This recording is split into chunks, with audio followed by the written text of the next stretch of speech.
1, 2, 3.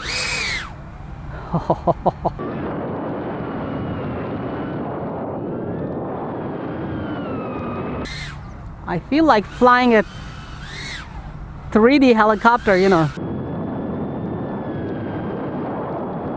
I am Pavo 30 at your disposal, at your service. Bismillahirrahmanirrahim. Assalamu alaikum. Greetings, AliShanMao here. What a nice bright warm sun on my face, recharging my batteries. Yes, I'm in a park next to my apartment, which is one of the best places to test FPV whoops and CineWhoops.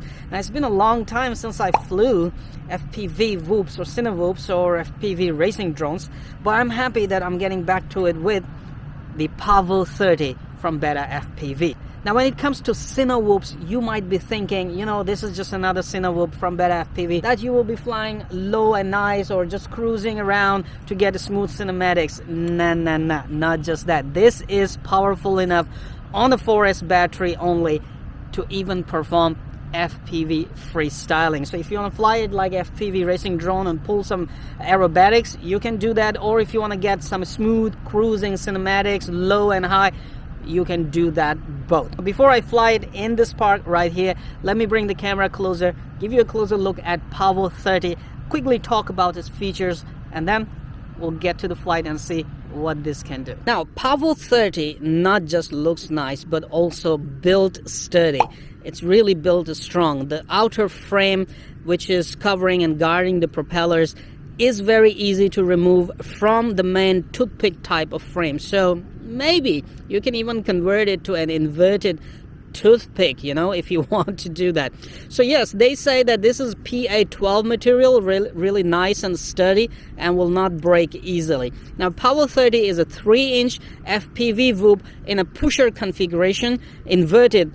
As you can see, the motors are inverted. It's running 3000 kV motors, gem fan props, MO2 VTX 5.8 GSE. Yes, this is also available in HD VTX, but I did not switch to HD FPV. I don't know why. I just am happy with analog FPV. So I ordered the analog version of Pavo 30, and it came with MO2 350 milliwatt maximum power 5.8 GHz VTX with smart audio. Also, this is a FreeSky version, so it was very easy for me to bind it to my Radio Master TX16S and configuration on stock PID settings with a little bit of rate settings. This flies exactly as I want according to my own style. I like the way the antenna is embedded right here inside the frame, so it actually, you know, prevents the antenna from breaking if you crash. Also see that there are legs, raised legs right here, which actually provide enough ground clearance to protect the VTX on the bottom and also to protect the propellers or motors from hitting the ground. And I also installed the Insta360 Go-To action camera, which is absolutely a brilliant camera and can get you in pro video mode, can get you a very nice cinematic videos, which you can also switch to FPV stabilization when editing the video and get those rolls and pitch moves as well, in a very smooth cinematic way. So you can get two things out in one shot using the Insta360 Go-To, and it fits really nicely on Pavo 30. And I can say I can put 850 milliamp or 1300 milliamp battery easily, because it is powerful enough to even carry a GoPro Hero cameras. Alright, enough said. If you want to see more specs or more details about these specifications, there's a link in video description. You can check. Okay, for now, let's just fly it and see how it does. Let's fly the Pavo 30 line of sight and see how it behaves. I love flying FPV whoops and CineWhoops and FPV racing drones line of sight. It's a good way to test their performance as well. And you can also see them, you know, in action and see how stable they are. Look at that. It's just like absolutely hands-free. And without any payload, it's really light. Look at that punch on this, man. I mean, this is crazy. For a CineWhoop, that is a crazy punch there, man.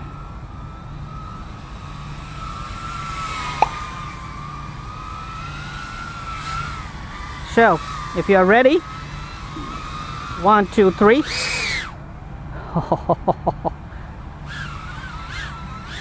And it falls really nice and stable. So switching to acro mode, okay, and look at that, how stable it actually falls. No washout there. How stable this is.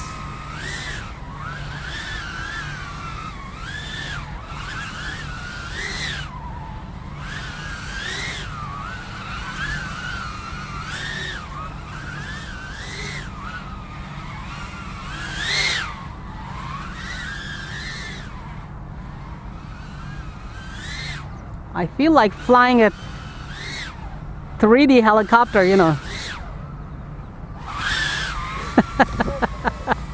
I feel like flying a 3D helicopter. So to say, if I want to tame it more, or I want to make it more agile, I can actually tweak the PIDs. But the PIDs that I have right now in this quad are almost the stock PIDs. I didn't change anything except that I increased the rates a little bit because I like to have more response, you know, on roll and pitch and yaw.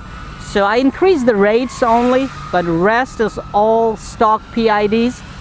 You can see how beautiful it flies actually.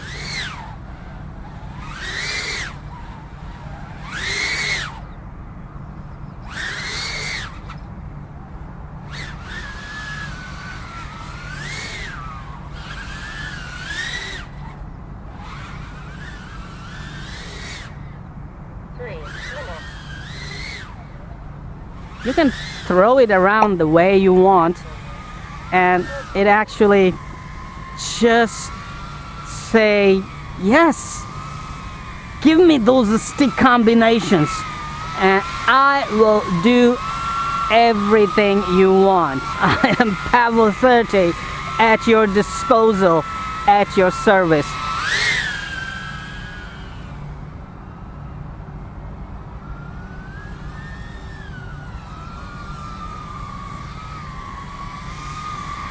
Beautiful, man.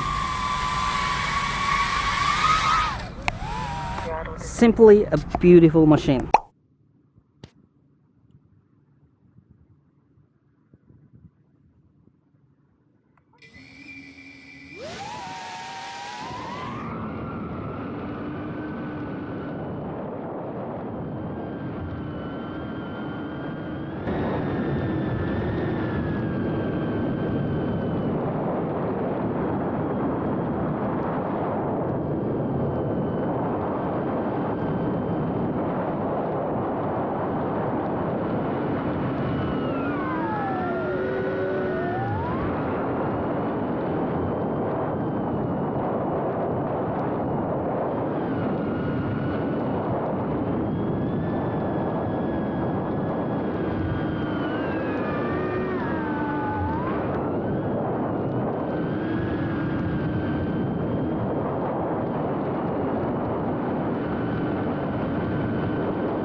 Wowee, man, this is fast and furious.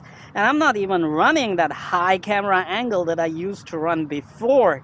Especially when you're on lower altitude, man, it looks absolutely beautiful. So if you're looking for a drone that will do FPV racing, FPV freestyling, and FPV CineWhooping, while you're looking at it, this is Pavo 30 from BetaFPV, and the link is in video description. Alright, so I just had the 2 flights with this one right now with the 850 milliamp battery, which ran out pretty quick. Especially if I give punches, it runs out very quick. So give or take, if you're flying fast FPV freestyle type, you will get like 3 minutes maximum on 850 milliamp battery, given that what you are doing, if you're pulling too much punches or too much climb, your battery will die within 2 minutes. But with 1300 FPV, I have here is a full send FPV drone battery for FPV racing drones. It's a 4S ATC 1300 milliamp battery. With this one, I had better luck. I can fly longer, and I even had a punch to climb all the way up to my residential building and did dive. But in the dive, it did have washout. It was very nice and stable in the beginning, but later it had a washout. I could say that is because the battery is disturbing the CG. As you can see, battery is hanging all the way backside. The battery is disturbing a CG, and that's why the washout is happening. Otherwise, given the power this Pavo 30 has, I would say it is capable of doing all kind of FPV freestyling and dives. And when I'm flying nice and low and fast, and I'm doing some very fast cornering, I did not feel any kind of washout or any kind of abnormal behavior. It is absolutely locked in, handling the cornering, everything simply perfect. But that washout that happened, I don't know if you can see it from flow state stabilization, but from FPV stabilization of Insta360 Go 2, you can see that it did have that washout, but it was under control very quick, and that is because this battery is hanging backside right here and disturbing the CG. I believe if BetaFPV could move this mounting of HD camera to the front side, so that we can push the battery all the way to the middle right here, we can balance the CG properly, and we can have better flight performance with bigger batteries. But again, if you have a GoPro right here, I believe it will balance very well with 850 milliamp or 1000 milliamp batteries. There shouldn't be any problem. However, for a heavier battery, you do need to have this go more forward, the action camera, and keep the battery in the middle. So I might just do some 3D design and 3D print a little bit of mount, which will move this camera slightly more to the front side, not too much to bother the view of the FPV camera, but slightly more so I can push this battery more forward, and I can have better luck with 1300 milliamp batteries, because I like the way it's performing with 1300 milliamp battery. I have more flight time, I can cruise longer, I can fly faster and longer. So that is the key. So that is the point right here for having a heavy battery, because this power combo on Pavo 30 does have enough power to carry the heavy battery, and still I believe it will carry GoPro camera. But having to have a lighter camera like Insta360 Go 2 right here, I can safely use heavier batteries like 1300 milliamp and fly longer and have more fun with it. So thank you very much for watching this video. Give this video a big thumb up, and don't forget to subscribe and hit that little bell icon and stay updated for all the upcoming uploads. Come on, you know what to do. Hit that like button. It's right there. I know you can do it. Oh, while you're at it, also hit the subscribe button right there. Come on, don't be shy, just hit it. Thank you very much for all your support towards my work, that I post regular and fresh content on my channel just for you. Hit that like button right there.